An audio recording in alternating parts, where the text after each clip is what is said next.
नमस्कार दोस्तों, मैं हूं दीपक वशिष्ठ और आप देख रहे हैं इतिहास क्लासेस यूट्यूब चैनल। हमने अपनी पिछली वीडियो में जो है शेरशाह सूरी के पूरे वंश की वंशावली देखी थी। आज जो हम बात करने वाले हैं वो अकबर के बारे में और हेमू के बारे में करेंगे। ठीक है, चलिए शुरू करते हैं हमारा आज का ये टॉपिक। हमारे आज के टॉपिक में सबसे पहले हम बात करेंगे हेमू की। हेमू हेमू का वास्तविक नाम हेमचंद था। जन्म अलवर के माचेड़ी गांव में हुआ था। फिर हम देखते हैं जाति, ये जाति से दूसर बन गया था। ठीक है, और फिर प्रारंभ में यह एक व्यापारी था। हेमू रेवाड़ी में नमक और रेवड़ी बेचने का काम किया करता था हरियाणा में। ठीक है, हमने क्या देखा, सबसे पहले हेमू के बारे में, उसके नाम के बारे में जाना। हेमू का जो नाम है वो हेमचंद है और उसका जन्म अलवर राजस्थान में हुआ है। और जो शुरुआत में वो एक व्यापारी का काम करता था, रेवड़ी और नमक बेचा करता था हरियाणा के रेवाड़ी शहर में। ठीक है, इसी कारण हेमू को बक्काल कहा जाता है। इस्लाम शाह ने अपनी सेवा के दौरान नापतोल विभाग का अधिकारी नियुक्त किया था। इस्लाम शाह शेरशाह सूरी का बेटा। ठीक है, उसने क्या किया था, ये उसके समय में उसके दरबार में सेवा के लिए गया था। नापतोल विभाग का अधिकारी इसको बना दिया गया था। आदिल शाह के समय इसे वजीर, प्रधान, सेनापति आदि का पद भी दिया गया।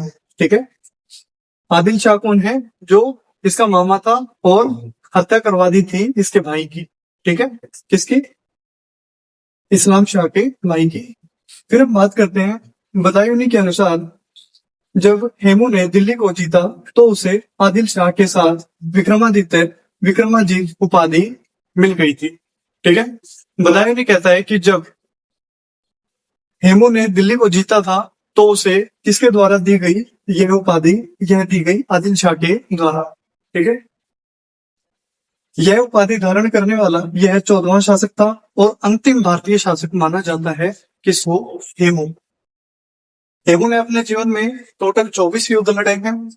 और 24 युद्ध में क्या हुआ, जब आखिरी युद्ध था वो 1556 का पानीपत का द्वितीय युद्ध, उसमें क्या होता है, अकबर के द्वारा इसे पराजित किया जाता है और ये वहीं पर मारा जाता है।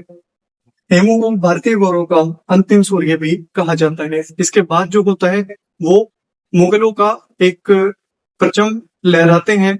अकबर के बाद के जितने भी शासक बनते हैं वो काफी साल तक राज करते हैं, हिंदू शासक देखने को नहीं मिलते हैं।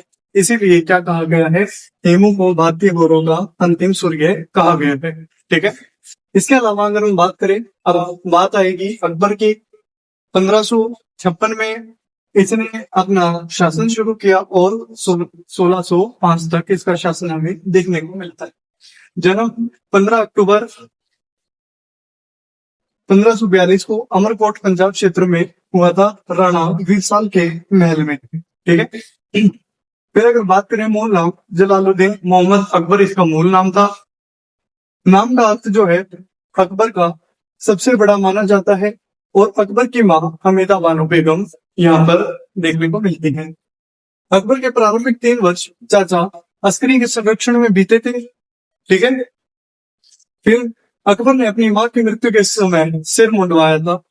ये एक स्पेशल फैक्ट है मुगल्स में कि किस व्यक्ति द्वारा अपनी मां के या फिर किस शासक द्वारा अपनी मां के मृत्यु में सिर मुंडन करवाया गया था, वो कौन है, अकबर। हुमायूं की मृत्यु के समय अकबर लाहौर और गजनी का सूबेदार था और सिकंदर सूर से पंजाब में युद्ध लड़ रहा था। ठीक है, जब हुमायूं की मृत्यु हुई तो क्या था, अकबर को सूबेदार बनाया गया था। कहाँ का, ये 2 क्षेत्र इसके हाथ में थे, लाहौर और गजनी, यहाँ का इसको सूबेदार बनाया और सिकंदर सूर से पंजाब का युद्ध यहाँ पर ये लड़ रहा था। फिर बात करते हैं, अकबर के पुनर्जन्म की कथा हमें देखने को मिलती है। कहते हैं कि अकबर का पुनर्जन्म हुआ था। ठीक है, इसके पीछे कहानी क्या है, अकबर पूर्व जन्म में मुकुंद बिहारी ब्रह्मचारी नामक एक सन्यासी था।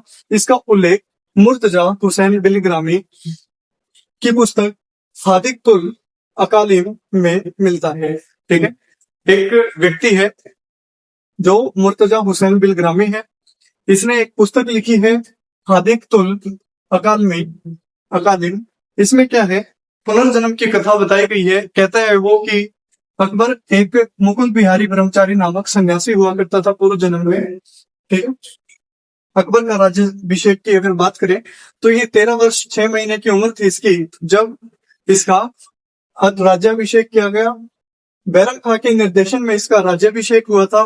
गुरदासपुर के कलानौर के किले में मिर्जा अबुल कासिम द्वारा ये किया गया था।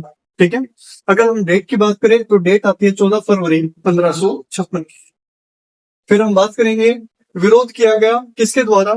एक व्यक्ति का नाम आता है अबुल माली। अबुल माली जो है एक आमिर कहा गया है। यह मुगल काल में हुमायूं के समय से एक आमिर रहा था। हुमायूं इसे अपने बेटे के समान मानता था। इसको जब हुमायूं वापस आता है 1555 में तो क्या हुआ था, इसको दोबारा से जागीर दी गई थी कहाँ की, पंजाब की। ठीक है। तो इसमें कहानी ये बनती है अबुल मालिक के द्वारा विरोध किया गया। यह हुमायूं के समय प्रमुख मुगल अमीर होता था। यह हुमायूं का रिश्तेदार भी माना जाता है। कहीं कहीं पर देखने को मिलता है ये। जब हुमायूं ने भारत में दोबारा सत्ता प्राप्त की तो अबुल को पंजाब का क्षेत्र दिया गया। यह महत्वाकांक्षी था। इसी कारण बाद में अकबर और बैरम खां से क्या करता है, ये टकराव करता है। ठीक है। उनके अगेंस्ट हो जाता है। बैरम खां द्वारा इसे नियंत्रित कर कैद कर लिया जाता है। ठीक है। हुमायूं इसे फर्जंद मतलब पुत्र के समान और वरकुदार मतलब प्रिय पुत्र या फिर सम्मानजनक शब्द हैं ये यूज किया करता था। किसके लिए ये किया करता था, अबुल मालिक के लिए हुमायूं। ठीक है। अकबर का बाल्यकाल 1556 से 60 लाहौर और गजनी के सूबेदार के रूप में बीता और बैरम खां के संरक्षण में उसने शासन किया था। ठीक है। मतलब ये अभी बाल्यावस्था में था और इसने क्या किया है, बैरम खां के संरक्षण में सभी कार्य किए हैं, सूबेदार बना है। आगे जो हमें युद्ध देखने को मिलेगा पानीपत की लड़ाई, उसमें भी क्या है, बैरम खां के नेतृत्व में ही ये इस युद्ध को लड़ता है। पानीपत का द्वितीय युद्ध 5 नवंबर 1556 को हमें देखने को मिला। यह युद्ध बैरम खां के संरक्षण में लड़ा गया। हेमू पराजित हुआ। इस युद्ध में हेमू तोप खाने का प्रयोग नहीं कर पाया था। ठीक है। हेमू जो है इस युद्ध में तोप खाने का प्रयोग नहीं कर पाया, जिसके कारण क्या होता है, वो हार जाता है। हेमू इस विजय के बाद इस विजय के बाद अकबर ने गाजी की उपाधि धारण की थी। ठीक है। कहते हैं कि जब ये पानीपत का युद्ध लड़ा गया इसके बाद ही अकबर ने गाजी की उपाधि धारण की। और डॉक्टर आर.पी. त्रिपाठी के अनुसार, ये हिस्टोरियन रहे हैं, इनके अनुसार मानना है कि हेमू की पराजय मात्र एक क्या है, दुर्घटना, और अकबर की विजय क्या है, एक दैवीय संयोग है। ठीक है। हेमू की जो हार है वो एक दुर्घटना है और अकबर की विजय मात्र एक दैवीय संयोग है। युद्ध का अगर हम कह सके कि भाई आंखों देखा हाल किसने देखा है, प्रत्यक्षदर्शी कौन है, तो वो एक इतिहासकार है आरिफ कंधारी। ये कहता है कि मैंने पूरा का पूरा जो युद्ध है वो अपनी आंखों से देखा है, प्रत्यक्षदर्शी ये माने जाते हैं। अतः 1557 में सिकंदर सूर ने भी आत्मसमर्पण कर दिया। इसी कारण डर गया था वो। अकबर ने इसे माफ कर दिया और बिहार की जागीर प्रदान कर दी। लेकिन क्या होता है, यह बिहार से भी भाग जाता है और बाद में क्या होता है, बंगाल में यह मारा जाता है। 1557 में मानकोट पर विजय प्राप्त कर ली जाती है अकबर के द्वारा। 1558 में अजमेर पर आक्रमण करके वहां का शासन हथिया लिया जाता है, वहां पर विजय प्राप्त कर ली जाती है। 1559 में ग्वालियर को जीत लिया जाता है और 1560 में जमाल ने जौनपुर को जीतकर क्या किया, मुगलों के साम्राज्य में जोड़ दिया। आखिरी अगर हम बात करें इसमें, 1561 में असफ खान ने चुनारगढ़ के किले को विजित किया और किसको दे दिया, ये अकबर को सौंप दिया। 1556 में अकबर ने बैरम खां को खान ए खाना की उपाधि दी और वजीर का पद, वजीर ए मुतलक का पद भी उसे दे दिया। क्यों? क्योंकि यहाँ पर जो पानीपत का युद्ध लड़ा गया था वो सारा का सारा श्रेय किसको देता है, ये बैरम खां को देता है। ठीक है। तो दोस्तों ये था हमारा आज का टॉपिक। मिलते हैं अगली क्लास में। तब तक के लिए वीडियो को ज्यादा से ज्यादा शेयर कीजिए, लाइक कीजिए और चैनल को सब्सक्राइब कीजिए।